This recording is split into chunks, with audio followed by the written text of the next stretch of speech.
Only 8% of men in America have visible, six-pack abs, according to an estimate based on research from the Fitness Institute of America. Other studies such as those conducted by the American Council on Exercise have estimated that it can be as high as 10%, but there's also data that shows that most American men actually have way too high of a body fat percentage to visible ob definition, with only 3 to 5% of the population maintaining a body fat percentage between 6 and 13%. This is considered a general range where your body fat is sufficiently low enough to have your abs pop and show now. The bottom line truth is almost everyone watching this video can get abs, but most people make major mistakes that prevent them from ever seeing well-defined abdominal muscles, and the first issue is that most people are too impatient. Like I said, seeing your abs requires you to maintain a relatively low body fat percentage, usually under 13 to 15%, and unfortunately very few people ever get their body fat percentage that low. If you have a layer of fat covering your abs, you're not going to be able to see a six-pack, and this comes down to an issue of patience because the belly area is one of fellow spots to release fat since it's your center of mass, so it doesn't cosmic energy for your body to maintain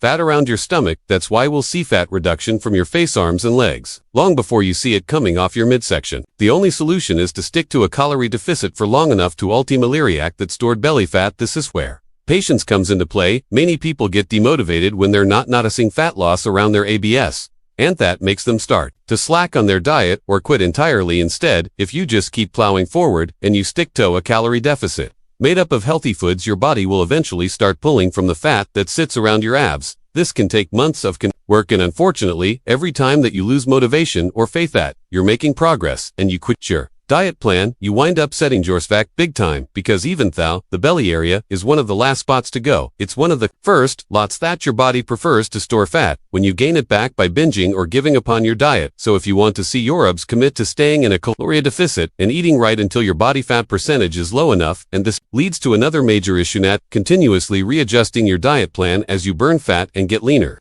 Most people calculate their calorie deficitance when first starting their diet plan, but as you stick to a calorie deficit, you lose fat. Many things begin to change. It's counterintuitive to think that simply carrying around more body fat actually boosts your resting metabolic rate.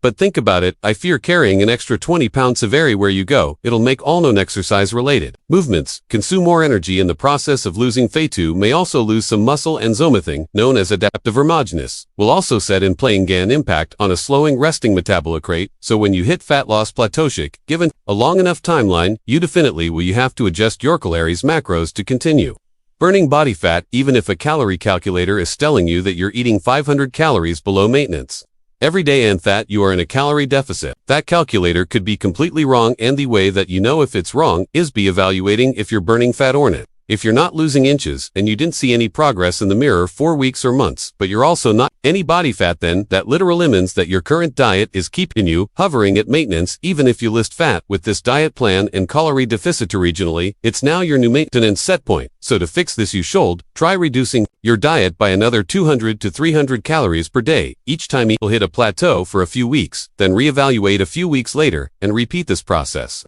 Every time you hit a plateau, it'll likely take multiple adjustments to reduce your body fat low and out to see six-pack abs. And speaking of six-packs, another potential issue with that I have to mention, which is the only one that's outside of your control, is genetics. Some people physically can't get six-pack abs because of the way the rectus abdominis is shaped. The rectus abdominis is the external layer of a muscle that we all commonly refer to as a six-pack, but in reality, the rectus abdominis is actually one sheet of muscle, rather than the 6 separate muscles that it appears to be. The thing makes it appear like separate muscles is something known as tendons and sprints. These are tendons that run in between the rectus abdominis, and they are highly based on genetics. Most people will have 3 to 5 tendinous inscriptions, and the inscriptions come in all different thicknesses, sizes, and even in lopsided arrangements. This is why one guy can have perfectly symmetrical apicoids when maintaining a low body fat percentage. Meanwhile, another guy with same body fat percentage can only see a 4-pack. For this reason, your goal shouldn't be to have an 8 or 10-pack, or even a 6-pack for that matter. A variant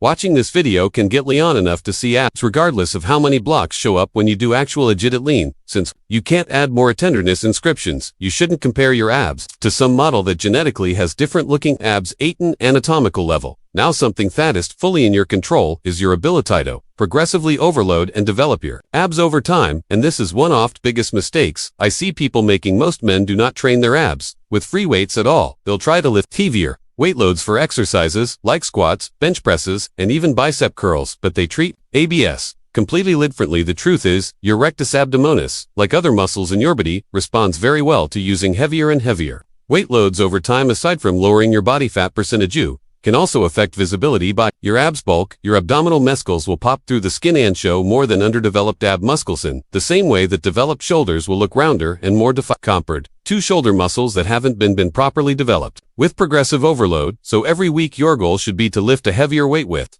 your ab exercises, and you should be shooting for multiple sets consisting of 6 to 10 reps rather than doing blitzkrieg crunches with just your body weight to build AB muscle. You also want to avoid the common mistake of relying on compound exercises like squats and deadlifts. This is another reason that most people never see abs for a long time. It was believed that you can get a perfect six-pack just by abs for growth indirectly with compound exercises. However, research has revealed that you won't even get half the activation for your rectus abdominis even when lifting extremely heavy weight loads for exercises like squats, deadlifts, and clean and presses. When compared to basic ab exercises like this straight leg sit-up, so train your abs with ab-specific exercises like weighted cline sit-ups, weighted leg raises with pulse-ups, and weighted crunches, and work in increasing the weight load that you use. Over time, you should also make it a point to train your ABZ at least twice a week with at least 9 heavy weighted sets during each session. This is anything that most people once again get wrong. They throw in some crunches at the end of a training session and wind up with hardly any training volume. By the end of the week, volume plays one of the biggest impacts on muscle growth, and it essentially boils down to total sets times reps times weight load used. Studies have shown that you can achieve muscle growth by training a muscle more often, like 2 times a week, compared to just 1 time a week, so make sure you do that. With that said, don't make the mistake of training ABS every day. This falls into the same category of treating ABS differently than other muscles in your body. We all know that we have to give our shoulders, our legs, and or backs, and other muscles time to recover from the last workout. Typical diets recommended to take 48 to 72 hours off before training these same muscles, but many people try to get abs by doing endless reps of body weight crunches on a daily basis, just like other muscles. The abs will recover and grow while resting, and just like it wouldn't be optimal for muscle growth to train shoulders every day, it's also not optimal to train abs every day. To 3 dedicated abs specific workouts per week with heavy weight is more than enough.